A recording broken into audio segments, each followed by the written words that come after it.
All right, everybody. Happy Friday. This is a live look out over the K. Good night for some baseball that we have. Let's see. It's the second inning as the Royals are taking on the Houston Astros. As of right now, it looks like a 0-0. But weather-wise, good stuff for us there. All right. So we've got a lot going on. Yeah, somebody back there, probably Ronnie, loves that. We've got another game tomorrow, and Saturday's game looks good too. You going to that one, Ronnie? You going to tomorrow's game? Ronnie's going to be there tomorrow, everybody. All right. Bobblehead giveaway, he says. Don't miss it. So Saturday looks good. We're in a dry stretch now, so this has certainly been a spring-like week. We have been in and out of some showers and thunderstorms, but for now, it's a gap, and we've got a good little break for plans outside. Now, part of the weekend, Sunday, we've got some rain coming in, and then Monday, we're looking at a risk for some severe weather, and that risk is increasing, so I'm going to walk you through all of that. So this is live as of 7:06 is the time right now, but it's also recorded.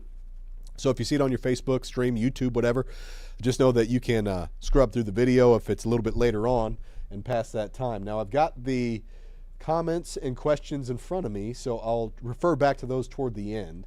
If you've got questions or comments, anything that you want to know, just shout them out there. There's usually questions that people have whenever we've got a risk for severe storms. I'd be happy to answer what I can at this point.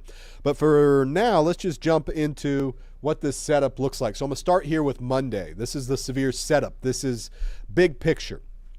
Now, what we see is an area of low pressure that's going to be up to our north. And what that does is it causes storms to erupt out ahead of it. So you can see Iowa, this is by 7 p.m., long range, kind of fuzzy details, but you see quite a bit of storms. And those stretch all the way down into this line into Kansas City and all the way even into Oklahoma. So this is a big system. It's going to affect a number of states. And whenever we're talking severe weather and the risk for that, it kind of paints this picture of, oh, when's it coming to my house?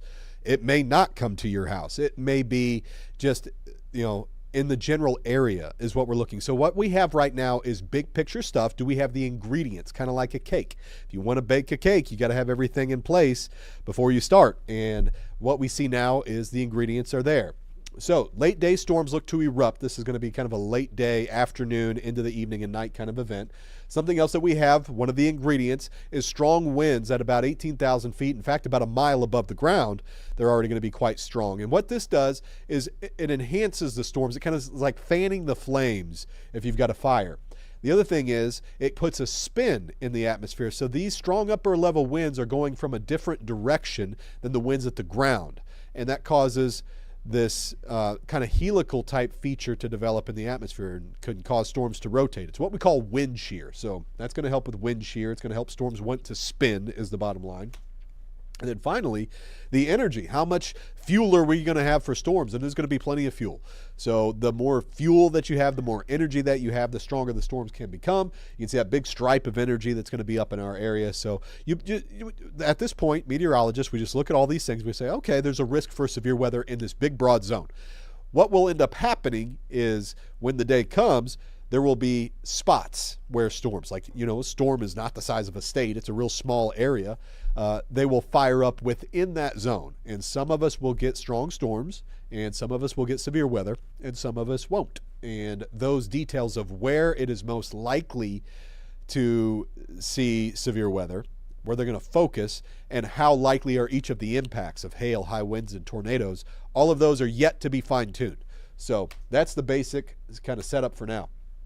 So let's go through the forecast for the next few days. First off, Saturday, it's got like a fall vibe to it. It's cloudy, it's cool, it's dry. So it's good for plans, but 63 is a little cool for late April. And then Sunday, sorry, I've got a cold. That's why I sound like a frog. 72, a little bit warmer on Sunday. We're going to have some scattered rain at times. So the point with the first warn is we're highlighting if you've got plans on Sunday, this is not a loss of a day. It's not ruined. But you might have to kind of wiggle around your plans with the rain that we've got that's going to be in the area at times. So let me show you what that rain looks like. Here's the forecast radar, and this is 8 o'clock Sunday morning. So the morning will be the most likely time that you see some showers and some rain. So if you want to do yard work on Sunday morning, maybe you'll get lucky or maybe you'll have some rain to deal with. The chances here are 40%. Some of our other computer forecasts aren't that wet. So it's not a lock that you're going to see rain on Sunday. But the possibility's on the table. We just want you to know that. Then we go into the afternoon. There's going to be plenty of dry hours here on Sunday. Now, it may come and go with some scattered showers here and there, but generally, the morning's the wetter part of the day, and even that's going to be scattered. Now we go into Monday. Monday is our top alert, first warned weather day, and that's because of this severe storm threat. It's going to be windy. It's going to be hot. 84, but humidity is going to be unseasonably high. So it's going to be humid. It's going to be in the mid-80s. It'll feel like the low 90s. It's going to be crazy windy. I'll show you that in a second. But let's look at the storm threat. Now, you can see that orange stripe, all right, that has been expanded now. It did stop just north of Kansas City yesterday, but in the new information, it's basically across our area, except for some of our southeastern cities like Sedalia and Warsaw and places like that. So likely severe weather within that zone, not the entire zone, but within that zone, we expect to have some severe weather. It's still possible if you're in the yellow, it's just that the odds aren't quite as high. So at this point, just know this. What do we do now? What do we do with this? Well, dangerous storms are possible late in the day on Monday. We're thinking afternoon, evening, and night. And the risk would be hail, damaging winds, and tornadoes. It's a possibility, just so you should know that. What do? We check in for updates. All that we need to do now is stay informed and be watching it. And it's the weekend, and a lot of us check out for a couple of days. And then Monday's going to roll around. We don't want you to be surprised. Like, hey, we're under a tornado watch. Where did that come from? We saw that several days out, and want to get that out in front of you, and that affects your day at all, then hopefully you can adjust around that. So Midwest Heating, Cooling, and Plumbing weather cam. It looks like it's going to rain. It won't. If you want to go out and catch a patio tonight, you're good to go. Are you going to stay dry, just cloudy. 60s and upper 50s, 59 right now in Kansas City. Low 60s in Sedalia. It's been kind of cool today. Our evening here is going to be about 60 degrees. All right, so we're going to kind of just hover around that mark all the way through the evening. See mostly cloudy skies, but we're dry. And then we're thinking about tomorrow. How do we dress for tomorrow? It's a hoodie day. It's a good hoodie day. You don't need the umbrella. You don't need the sunglasses. It's going to be cloudy. So the morning is going to be in the 40s in spots. You're going to have 48 in St. Joe, 45 in Bethany. Ought to be low 50s, low to mid 50s along and south of I-70. Not cold, just kind of cool. And we have this big marathon tomorrow too. The Olathe Garmin Marathon. I think this is about as good of running weather as you could expect. I mean, it's cool. So you're, 53. You're not going to be too hot. It's not going to be windy. We've got an east breeze at 10 miles per hour. It's not going to be rainy.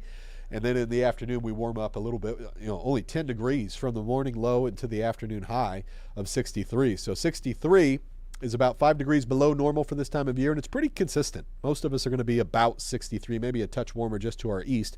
And then that next Royals game for tomorrow, first pitch 6:10, and it looks like it's going to be mostly cloudy and cool. First pitch 61, end of the game in the upper 50s. Looks a lot like what we have this evening. We're on repeat, just copy and paste for tomorrow. So let's go to the Security Bank 7-day. And what you see is Sunday, there's that rain chance, 40%. It's not a 100% chance. You might miss it, might stay dry, but the chance is on the table. Now, Monday, I mentioned that we've got the wind. This is before storms are likely to get going, and we've got 45-mile-per-hour wind gusts. I mean, that alone's pretty rocking. So we're going to know that there's a strong storm system out there before it ever gets stormy. So that would be in the afternoon, gets really windy, and then it looks like this. So this is by 4 o'clock. What we think could happen is a couple things. One is storms could bubble up, just kind of like develop in what we call the warm sector. And we're going to be within that in Kansas City and surrounding areas. That's where you have the ingredients in place where storms could just kind of form on their own, not a feature necessarily that pops them off. And those can be like popcorn. They just kind of pop up wherever. That's unknown, and there's always or usually something in place whenever you're talking about severe storms. It's like a bottle cap, and that can prevent those from forming. We don't know if storms are going to form late in the day or not. So if they do, those would be the ones that would have the highest chance to produce tornadoes. So will that bottle cap come off and allow these storms to bubble up late afternoon? We will see. Details that we don't know yet. Regardless, there's a cold front that's going to come through. Now, even if you've got your bottle cap in place, the cold front will pop that off, and then you're going to get storms. And that would be the most widespread stuff. And that's going to be more into the evening and night. So this is what it could look like closer by midnight as we see more of a squall line come through. That would be more of a wind and hail threat. Might still be a lower tornado threat, but generally wind and hail along a squall line is going to be your biggest risk. And that's going to sag through the area into the night. So that's the way it looks now. All of this could change. Everything could change. I mean, I expect that we're going to have storms on Monday and probably have some strong ones, but timing and where they're going to be, all that kind of stuff, we'll see. All right, so Tuesday and Wednesday here, I'll get you a full 7-day. Low 70s. We're wrapping up April. It's acting like April. April showers and thunderstorms. Now, these are scattered Tuesday and Wednesday. We put a first one to highlight the days that jump out on the 7-day. So Thursday certainly does that. Thursday, look at this, as we see another pretty prolific rainmaker that looks to come by on Thursday. So that could be pretty widespread rain. It doesn't necessarily look severe right now, but rain on Thursday. That's the start of May. Then Friday comes in, 73 and sunshine. So Friday, May 2nd, looks pretty good to me right now. So that's what we've got there. Now let me see if there's any questions or comments. All right, we've got a few. Maryville, Missouri, in the severe storm risk. Yeah, pretty much all of Missouri is under at least a chance for it. And Maryville, you're in that likely severe zone. So let me get back to that. Pull this back up for you. All right. Excuse me, just bear with me a second. I'll get it pulled up. Oh, we lost it. Must have had an update. Let's see if this works. There we go. Okay, so Maryville, northern Missouri. Yes, you're going to be in that likely severe zone. Doesn't mean that there will be storms that are severe in Maryville. It just means you're within the zone where they could occur. Okay, so let's see what else we have. And that's all I got. All right, everything else looks like replies to that. So there you go, everybody. Thank you so much for joining us. I hope that helps you out. Enjoy your little dry stretch that we've got here. I hope you have a wonderful weekend. And again, always appreciate you tuning in. I hope that this is helpful. That's always the goal. Have a great night. Have a great weekend. Take care. We'll see you later. Oh, updates at 10. We'll have them for you there.